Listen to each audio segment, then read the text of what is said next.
മധ്യാഹ്ന സമയത്ത് ഉദ്യാനത്തിൽ രാജാവ് പുലാത്തുന്നു. കൂടെ നിഴല് പോലെ വൃത്യനും പുലാത്തുന്നു. അവർ പുലാത്തിക്കൊണ്ടേയിരുന്നു. വിശ്രമമില്ലാത്ത പുലാത്ത്, നിരന്തരമായ പുലാത്ത്. ഇത് കണ്ട് വൃത്യൻ പുലാത്തനോട് പുലാത്ത്, ഒടുക്കത്തെ പുലാത്ത്. നീ എന്തിനാണ് എന്നോടൊപ്പം പുലാത്തുന്നത്? വൃത്യൻ പറഞ്ഞു, ഇവിടത്തെ ഉപ്പുചോർന്നാണ് ഞാൻ വളർന്നത്. വൃത്യന്റെ പന്തിയിൽ രാജാവ് സന്തോഷം കൊണ്ട് തുള്ളിച്ചാടി.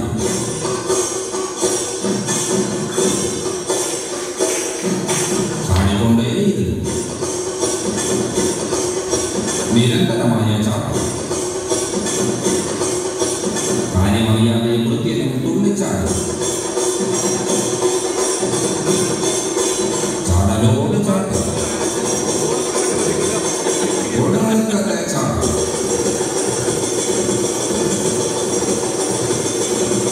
രാജാവ് ചോദിച്ചു, നീ എന്തിനാണ് എന്നോടൊപ്പം തുള്ളിച്ചാടുന്നത്? വൃത്യൻ പറഞ്ഞു, ഇവിടത്തെ ഉപ്പും ചോറും തിന്നാണ് ഞാൻ വളർന്നത്. അത് കേട്ടതും രാജാവിന് സന്തോഷ ട്രോഫിയായി. രാജാവ് തുള്ളി. വൃത്യൻ തുള്ളി. രാജാവും വൃത്യനും ഒരുമിച്ച് തുള്ളി. മത്സരത്തുള്ളൽ, തുള്ളലോട് തുള്ളൽ, ഒടുക്കത്തെ തുള്ളൽ. വെറുതെ കിടന്ന് തുള്ളുന്നത് ഭ്രാന്താണെന്ന് കരുതി വൃത്യൻ തുള്ളൽ നിർത്തി. അത് കണ്ട് രാജാവ് നിർത്തി. ഇനി ഒരല്പസമയം വിശ്രമം. രാജാവ് എന്തോ തിരയുന്നു. തിരഞ്ഞുകൊണ്ടേയിരിക്കുന്നു. തിരയോട് തിര, നിരന്തരമായ തിര. ഇത് കണ്ട് വൃത്യൻ തിരച്ചിനോട് തിരച്ചിൽ. അവസാനം രാജാവ് അത് കണ്ടെത്തി. രാജാവിന്റെ മൂക്കിപ്പൊടി തപ്പി. രാജാവ് പൊടിയെടുത്ത് വലിക്കുന്നു. വൃത്യൻ തുമ്മുന്നു. രാജാവ് വലിക്കുന്നു. വൃത്യൻ തുമ്മുന്നു. പിന്നീട് പൊടിക്കുപ്പി വാങ്ങി വൃത്യൻ വലിക്കുന്നു. വൃത്യൻ തന്നെ തുമ്മുന്നു. തുമ്മലോട് തുമ്മൽ, ഇടവേളയില്ലാത്ത തുമ്മൽ, ഒടുക്കത്തെ തുമ്മൽ. ഇത് കണ്ട് രാജാവ്, വൃത്യൻ, ഇവിടത്തെ ഉപ്പും ചോറും തിന്നാണ് ഞാൻ വളർന്നത്. തുമ്മൽ നിർത്തി. വൃത്യൻ രാജാവിനെ കൊഞ്ഞനെ കാണിക്കുന്നു. ഇത് കണ്ട് രാജാവ് കോപം കൊണ്ട് വിറയ്ക്കുന്നു.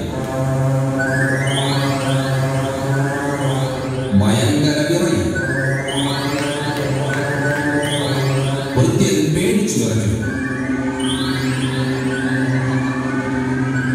കോപം സഹിക്കാനാകാതെ രാജാവ് ഉറഞ്ഞു തുള്ളുന്നു. തുള്ളിക്കൊണ്ടേയിരിക്കുന്നു. നിരന്തരമായ തുള്ളൽ, ഒരാവശ്യവുമില്ലാത്ത തുള്ളൽ. ഇത് കണ്ട് വൃത്യൻ തുള്ളലോട് തുള്ളൽ, നിന്ന് തുള്ളൽ, നടന്ന് തുള്ളൽ, പിന്നെ ഓട്ടം തുള്ളൽ. അങ്ങനെ രണ്ടുപേരും തുള്ളി തുള്ളി എങ്ങോട്ടോ പോകുന്നു. ഈ സമയം കൊട്ടാര ഉദ്യാനത്തിലേക്ക് മഹാറാണി കടന്നു വരുന്നു.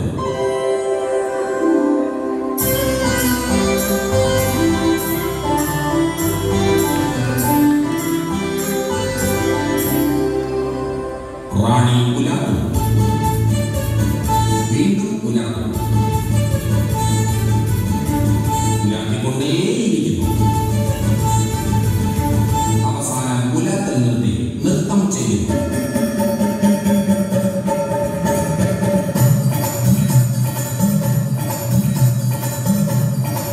പിന്നെ ഉദ്യാനത്തിലെ പൂക്കളോടും കിളികളോടും കിന്നാരം പറയുന്നു. ബോറടിച്ച മഹാറാണി അത് മതിയാക്കി പിന്മാറും. ഒട്ടും സമയം കളയുന്നില്ല. കാമുക രാജകുമാരൻ രംഗപ്രവേശം ചെയ്യുന്നു.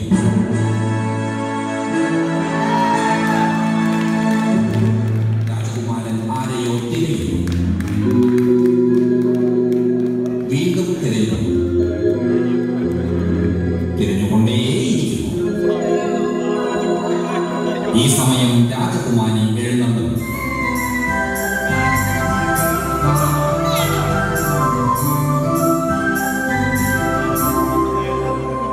രാജകുമാരിയും ആരെയോ തിരയും. തിരയോട് തിര, നിരന്തരമായത് അവർ പരസ്പരം കാണുന്നില്ല. തിരഞ്ഞ് തിരഞ്ഞ് തിരഞ്ഞ് അവർ കൂട്ടിമുട്ടുന്നു.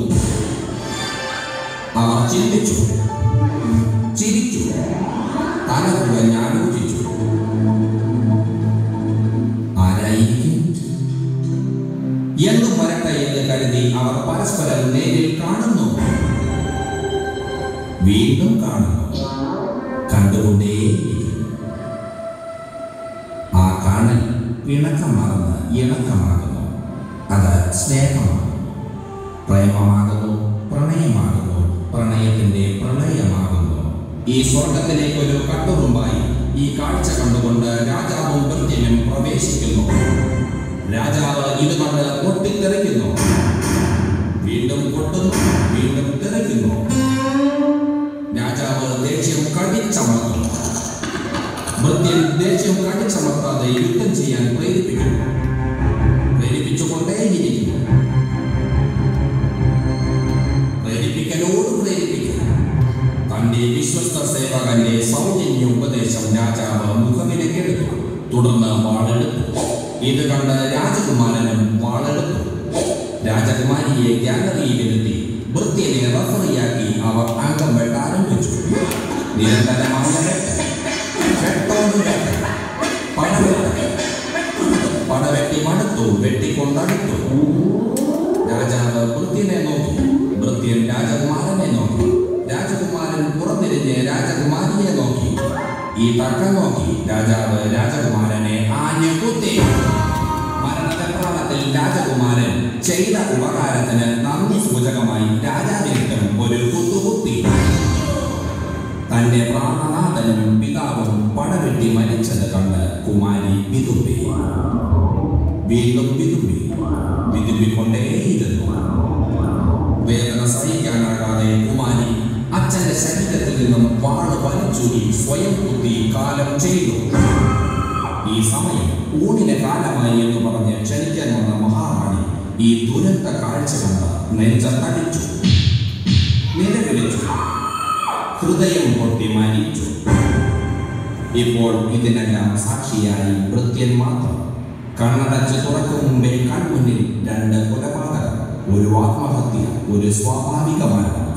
രാജ്യം അനാഥമായി, പ്രകൃതി ശാന്തമായി.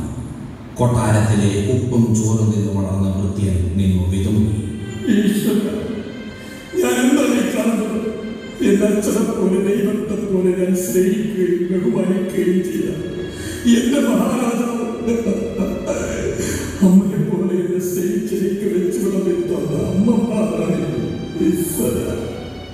എന്റെ മകളെ പോലെ ഞാൻ സ്നേഹിച്ച എന്റെ രാജകുമാരനെ ഇല്ല, ഇവരാരുമില്ലാത്ത ഈ ലോകത്തിൽ ഈ കാഴ്ച കണ്ട് ഞാനിവിടെ നല്ല വരണ പോലീസ് നാട്ടുകാരും ഇവിടെ ഇവിടെയൊക്കെ